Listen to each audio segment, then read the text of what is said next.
some about the federal tax changes and the impact or the importance of your proposal in the light of that, but Senator Young did, address that some in your responses of our concern about competitiveness with other states. If we don't do this, we're going to be worse off than before the tax, or the same, just our not being as competitive. Do we have a sense of that? I guess my main concern about the impact of not now moving to provide the same benefit to small medium manufacturers that we had for C Corps is when companies make long-term decisions, sometimes decades in the making.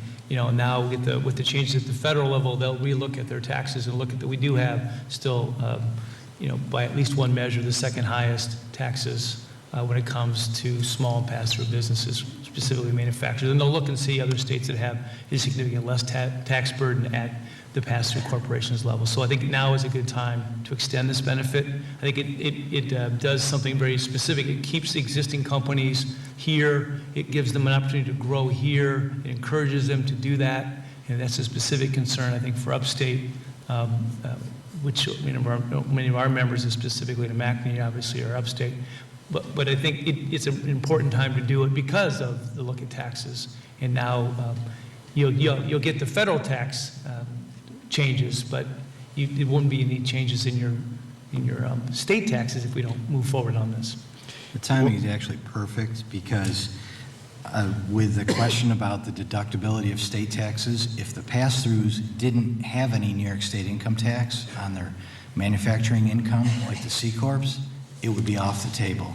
So there wouldn't be an adverse effect to not being able to deduct their state income taxes. They would have no state income taxes. Do we have any idea what the amount would be that the state would, in essence, lose in revenue if we did that? Do we have any sense? So our estimate is about 140 million. So we think it's a very good investment in maintaining existing manufacturing, growing existing manufacturers. It also would be a tractor. It's what you would see in the job growth numbers.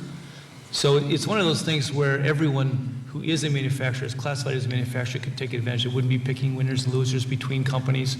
Everyone who is a manufacturer would qualify. So these are all significant benefits. I know we just went through talking about economic development programs for the state and whatever. This could be a very good investment, in essence, by the state to hopefully give a better possibility for the future on manufacturing in New York State. I know one of the things you held up, one of the research reports that you did.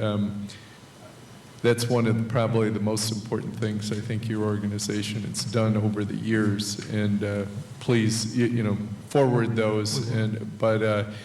Because I think, as I've seen manufacturing during the time I've been in the legislature, certainly the number of jobs in manufacturing are fewer than what they were, a number of years ago. But also, you often present things of giving,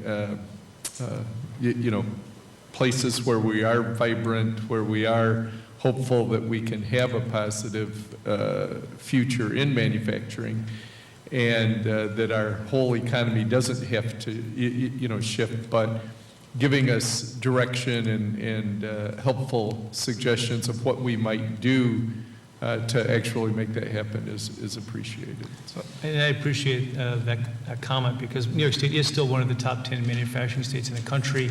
We've actually stabilized manufacturing. We saw, in fact, a growth in our region this year in manufacturing jobs. I think we can be competitive. That's why we would offer this piece of productive change, because I think we can be competitive. We don't need to throw in the towel, and I think that's something we shouldn't be doing. Manufacturing can and should be vibrant, and I think what you're seeing, actually, the U.S. is becoming a better place to manufacture than ever, given what's going on nationally, both tax reform, at least at the corporate level, and specifically on the lower cost of energy over the last 5 to 10 years has really changed the dynamic. By 2020, the U.S. is projected to be the low developed country manufacturer country in the world.